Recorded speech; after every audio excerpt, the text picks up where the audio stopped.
Connie, you're taking me to a dark place here. I don't know if I like this, but you know, when I graduated from school, I sort of thought, well, now I have a degree, and you know, people will be banging on the door to hire me. And I started sending out tapes. I was trying to become a sports broadcaster. I was sending out tapes to, you know, Joplin, Missouri, Jackson, Mississippi, and Bangor, Maine, and Redding, California, all these little towns I'd never been to. And I was met with a lot of rejection. I mean, a lot of rejection. I think I sent out 42 tapes and didn't get a sniff. So it was tough. And what I learned from that is it's hard when you're you know, one of 100 applicants sending out a tape, and you're they don't have any personal feel towards you and who you are, and maybe what you could learn and what you can bring and offer to them. So I got in my car and I started driving around. I lived, you know, in Toronto, and I was driving around. I started driving around Ontario, and I got some face-to-face meetings, and that's when I started to get some success. When I went there and they saw the level of ambition, they saw, you know, the drive. Literally got in the car and drove hours. I was like, oh, that's great. You drove 4 hours to come meet with me. Yeah. You obviously are serious.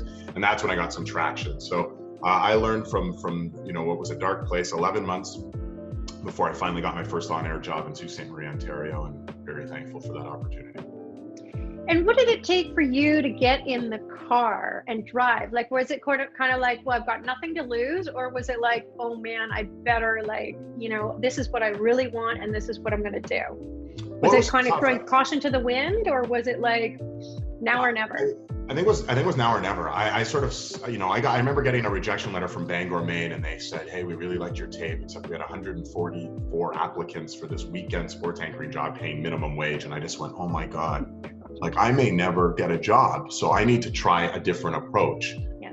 And I talked to some people and they said, look, you know, you'll be able to sell yourself better. You'll have a you know, interpersonally, where you're sitting there staring someone in the eye and saying to them, hey, here's what I'd like to do, and, you know, please give me that opportunity. It resonates a lot more than putting at the time a VHS tape in and seeing, you know, this person, this nameless, faceless person just standing there and saying, well, we're not going to hire you based on that. So I think it was, you know, last resort, essentially, Connie. I sort of said, this isn't going well so far. The untraditional way, I better try it a different way.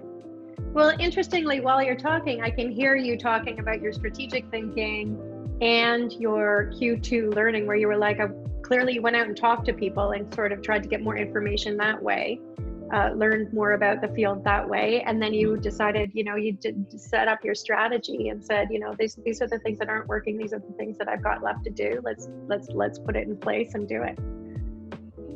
That's absolutely right. I mean, they say success is where opportunity and preparedness, you know, intersect, essentially. And I wasn't sure when the opportunity was going to come, but I knew I had to be prepared. And I spoke to people, and some of the best advice I got was, you'll take any role. Like, I know you want to walk in there and be the sports anchor, but you'll do anything. And when I got the job offer in Sault Ste. Marie, it was, hey, we need someone to do the news. And, you know, I wasn't very interested in doing the news, but I thought this is my chance to at least get a foot in the door and show them what else I can do.